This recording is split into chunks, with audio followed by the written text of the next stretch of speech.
Today on Orozco's Kitchen, I'm going to be reviewing this Hexa cooker made by Deluxe. There's 3 pans in the kit. There's an 8-inch, a 10-inch, and a 12-inch pan. All stainless steel. 2 of them come with covers. The 2 bigger ones, the 10-inch and the 12-inch. So we're going to do the unboxing here really quick. And I'm going to show you all 3 pans. And I'm going to cook 3 different meals, 1 on each pan. Pretty simple, right? Before we get started, really quick, go ahead and subscribe to this video. Here is the meat that's pre-marinated already. Let's start with the 12-inch stainless steel pan. Turn on your fire and let's get started. Put your meat on there and let's go ahead and put a little bit more meat. And I like to put onions as well, so I'm going to throw some onions on top and on the side. And let's go ahead up and fill this pan. I did not oil this.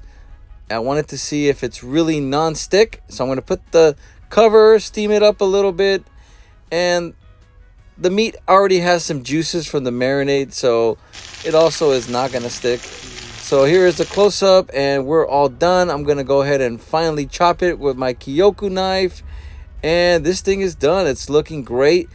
The pan worked really well. A big thing for me is the cleanup, and here's an easy way. Get a warm towel and just wipe it clean when it's hot. Very simple. And yes, it cleaned very easily. So the next thing I'm going to do is cook some grilled cheese on the 10-inch stainless steel Deluxe frying pan. All right, so get 2 pieces of white bread, get some sliced American cheese, go ahead and start toasting it. And then I got some Mexican cheese because I'm going to do the crust outside with cheese as well. This is going to be an extra cheesy grilled cheese. How many times did I say cheese? No, but really, this thing worked great, not sticking. So I'm going to go ahead and put the sandwich on the other end because I like both sides to have the crust. Steam it a bit with the cover, and we're pretty much done. I'm going to flip it one more time here and do a little twisty twist. And let's go ahead and throw it on the chopping block and give it a cut. And our grilled cheese is all done. This pan worked out absolutely great. I'm loving these pans. So for the last thing is going to be a fried egg, the classic.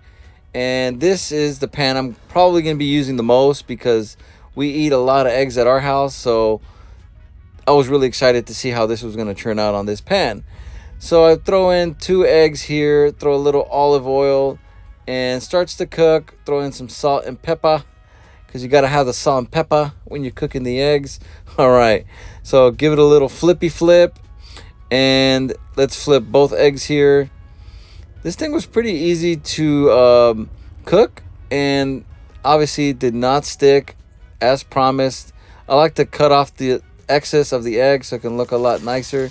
And here I am pouring it on this plate. Delicious looking eggs, and let's cut into it. And yes, there's the yolk. Thanks for watching. Definitely recommend these pans.